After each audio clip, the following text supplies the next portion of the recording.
এখানে আমরা কাপড়টিকে প্রথমে 2 পার্ট করে নিয়েছি, এই যে 1 পার্ট, এই যে 1 পার্ট। তো আপনারা এখানে 2 পার্ট কাপড় নিয়ে নেবেন। এখানে আমি শোল্ডার নিয়ে নিচ্ছি হচ্ছে 4.5 ইঞ্চি পরিমাণ।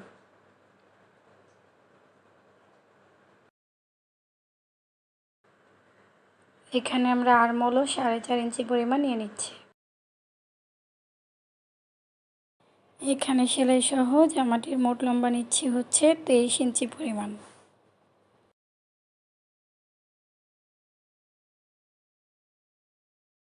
একটি স্কেলের সাহায্যে আমরা দাগগুলোকে মিলিয়ে নিচ্ছি।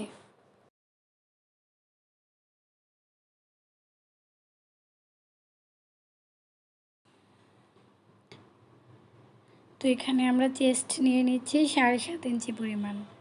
তো এখানে চেস্ট যা থাকবে তাকে আমরা 4 ভাগ করে তার সাথে 1.5 ইঞ্চি সেলাইয়ের জন্য অ্যাড করে তারপর দাগ দিয়ে নিয়েছি। তো এখানে আমাদের ওয়েস্টের অংশ নিয়ে নিচ্ছি হচ্ছে 7 ইঞ্চি পরিমাণ। দেন আমরা দাগগুলোকে এভাবে হাত দিয়ে মিলিয়ে নিচ্ছি। তো এখানে আমি নিচের দিকে রাউন্ড শেপ দিয়ে নিচ্ছি। তো উপরের অংশে হাতার দিকেও আমি রাউন্ড শেপ দিয়ে নিচ্ছি। দেন আমরা দাগ অনুযায়ী কাটিং করে নিচ্ছি। তো এখানে সামনের অংশ থেকে আমরা 1 ইঞ্চি পরিমাণ মেপে নিচ্ছি। তো এখানে 2 ভাঁজ কাপড়, 2 ইঞ্চি পরিমাণ কাপড় এখান থেকে আমরা কেটে ফেলে দেব। দেন এখানে আমরা 4 ইঞ্চি পরিমাণ কাপড় অ্যাড করে নেব। তো এখানে আমরা 2 ভাঁজ কাপড় নিয়ে নিয়েছি। এটা 2 ইঞ্চি পরিমাণ আছে। তো 2 ভাঁজে মোট 4 ইঞ্চি পরিমাণ আছে। তো আমরা এখানে 2 ইঞ্চি পরিমাণ কাপড় আলাদা করে নিয়েছিলাম, আর এই 4 ইঞ্চি এখানে আমরা অ্যাড করে নেব জামার সাথে। এখানে কিন্তু 4 ইঞ্চি কাপড় কিন্তু একসাথে থাকতে হবে, কোনোভাবেই কিন্তু মাঝখানে কাটা রাখা যাবে না। আমাদের জামাটির রাউন্ড ভালো আসার জন্য আমরা এখানে 1.5 ইঞ্চি পরিমাণ উঠিয়ে নিচ্ছি। তো এখানে অবশ্যই কিন্তু 1.5 ইঞ্চি পরিমাণ উঠিয়ে কেটে নিতে হবে।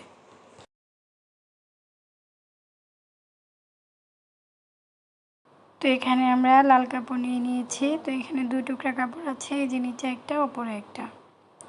তো এটার লম্বা আছে হচ্ছে 23 ইঞ্চি পরিমাণ, আর চওড়া আছে হচ্ছে 7 ইঞ্চি পরিমাণ। দেন আমরা জামার অংশটি এভাবে খুলে নিচ্ছি, 2টা পাশকে মেলে নিচ্ছি। তো মাঝখানে আমরা লাল কাপড় নিয়ে যেইভাবে একটার সাথে জয়েন করে নিচ্ছি। দেন এভাবে করে ঘুরিয়ে নিতে হবে। তো আমাদের অপর অংশের সাথে আরেকটা লাল কাপড় এভাবে করে আমরা সোজাসুজি জয়েন করে দেন এটাকে এভাবে ঘুরিয়ে নেব। তো এখানে কিন্তু আমরা 2টা অংশে জয়েন করে নিয়েছি। তো এই যে সেলাই দিয়ে নিয়েছি। এখন আমরা লাল পার্টটাকে এভাবে বের করে নিচ্ছি। তো এখানে আমি একটি অংশে লাল পার্ট বের করে নিলাম। তো এখান থেকে আমরা লাল অংশটি মাঝখানে নিয়ে নিচ্ছি। দেন আমাদের মাঝখানে যে জয়েনের কাপড়টুকু ছিল 4 ইঞ্চি পরিমাণ, তো এটা আমরা এখানে লাল কাপড়ের সাথে সোজাসুজি জয়েন করে নেব।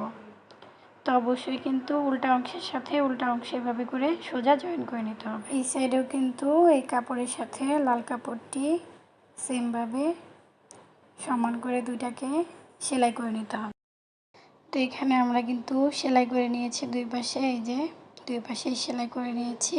তো এখন এখানে যে জয়েন দিয়েছি সে জয়েনে কিন্তু উপরের দিকে আমরা বেশি করে কাপড় সেলাই করে আর নিচে আস্তে আস্তে কিন্তু সাইড দিয়ে সেলাই করে নিয়েছি। তো এভাবে কিন্তু আপনারা উপরের দিকে কাপড়টি বেশি করে সেলাই করে কাপড়ের পরিমাণ কম রাখবেন, আর নিচে কিন্তু কাপড়টি একদম সাইড দিয়ে সেলাই দিয়ে নেবেন। তো এখন আমি জামাটিকে ঘুরিয়ে সিধা পাশে নিয়ে নিচ্ছি।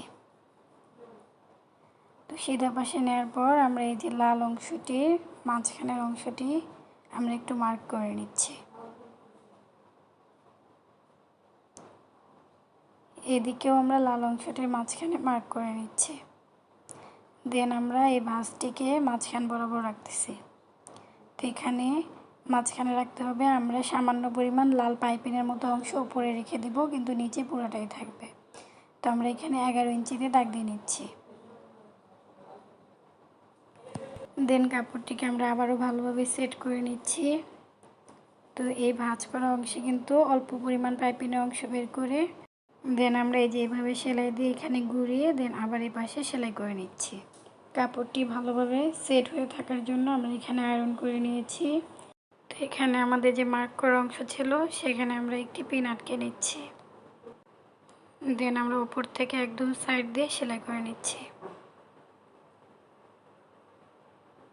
তো পিনের অংশ পর্যন্ত সেলাই হওয়ার পর আমরা পিনটি খুলে নিচ্ছি। তো এখানে আমরা ঘুরিয়ে নিচ্ছি, ঘুরিয়ে অপর পাশেও সেলাই করে নিচ্ছি।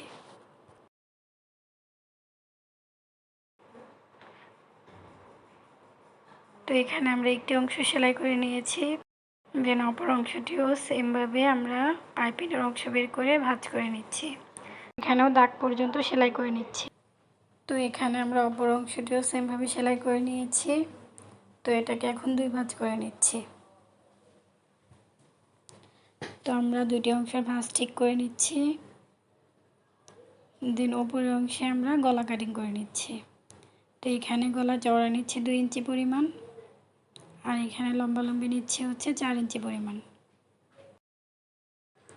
তো এই সাইডে আমরা চওড়া নিয়ে নিচ্ছি 2 ইঞ্চি পরিমাণ। দেন রাউন্ড শেপ দিয়ে নিচ্ছি। দেন দাগ অনুযায়ী গলাটি কেটে নিচ্ছি। জামার পেছনে অংশটি কাটিং করার জন্য এখানে আমরা 2 ভাঁজ কাপড় নিয়ে নিয়েছি। তো এই যে 1 ভাঁজ এবং উপরে 1 ভাঁজ। তো এখানে আমরা সামনের অংশটি, জামার সামনের অংশটি ভালোভাবে বসিয়ে নিচ্ছি। তো এই সামনের অংশটি বসিয়ে কিন্তু আমরা পেছনের অংশটি কেটে নেব।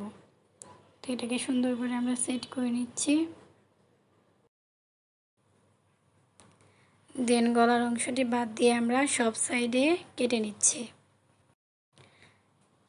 তো আমরা কিন্তু এখানে সব পাশে কেটে নিয়েছি। তো এখন উপরের অংশটি সরিয়ে নিচ্ছি। দেন এখানে পেছনের অংশে আমরা গলা কাটিং করে নেব। তো এখানে চওড়া নিয়ে নিচ্ছি 2 ইঞ্চি পরিমাণ। দেন লম্বা নিয়ে নিচ্ছে হচ্ছে 3 ইঞ্চি পরিমাণ। এখানে আমরা রাউন্ড শেপ দিয়ে নিচ্ছি। দেন দাগ অনুযায়ী কাটিং করে নিচ্ছি। তো এখন আমরা পেছনের অংশটাকে পুরোপুরি মেলে নিচ্ছি। তো আমরা সিধা পাশটা উপরের দিকে রাখতেছি। দেন জামার উপরের অংশটা মানে সামনের পাটটা আমরা উপরের দিকে উল্টা পাশ নিয়ে এইভাবে করে 2টা অংশ এক করে নিচ্ছি। তো এখানে আমাদের এখন শোল্ডার জয়েন করে নিতে হবে। তো এই পাশেরও শোল্ডার জয়েন করে নিতে হবে। এখানে আমরা একটি কোনাকুনি কাপড় কেটে নিয়েছি। তো এই যে দেখুন, এটি টানলে কিন্তু লম্বা হবে। তো গলা জয়েন করার জন্য কিন্তু অবশ্যই কোনাকুনি কাপড় কেটে নিতে হবে। দেন আমরা কাপড়টিকে এভাবে গলার সাথে আটকিয়ে সামনের এবং পেছনের রাউন্ডে সেমভাবে সেলাই করে নিচ্ছি। পুরোটা অংশের সাথেই কিন্তু এভাবে রাউন্ড করে সেলাই করে নিতে হবে। তো এখানে কিন্তু আমরা কাপড়টিকে সামনের গলা এবং পেছনের গলায় ঘিরে সেলাই করে নিয়েছি। তো কাপড়টিকে সহজে ঘোরানোর জন্য কিন্তু আমরা এখানে ছোট ছোট করে কেটে নিচ্ছি। তো কোনোভাবেই কিন্তু এখানে সেলাই কাটা যাবে না। দেন আমরা কাপড়টিকে ঘুরিয়ে নিচ্ছি। তো ঘুরিয়ে নেওয়ার পর 2টি ভাঁজ দিয়ে নিতে হবে। তো কাপড়টিকে এইভাবে করে 2টি ভাঁজ দিয়ে আমরা একদম সাইড দিয়ে সেলাই করে নেব। তো এখানে কিন্তু আমরা পুরো গলাটি সেলাই করে নিয়েছি। তো এখন হাতার অংশেও আমরা কোনাকুনি কাপড় এভাবে করে জয়েন করে পুরোটা সেলাই করে নেব।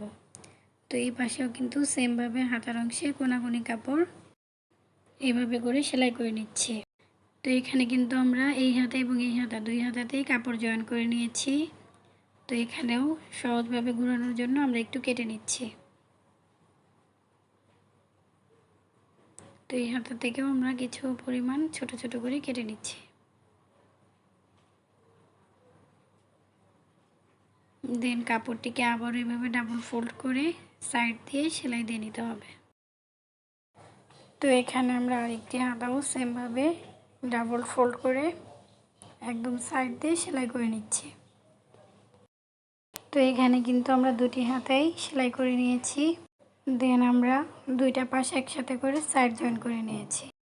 এই পাশেও আমরা সেমভাবে হাতা সেলাই করে দেন সাইড জয়েন করে নিয়েছি। তো এখন আমরা জামাটির নিচের অংশে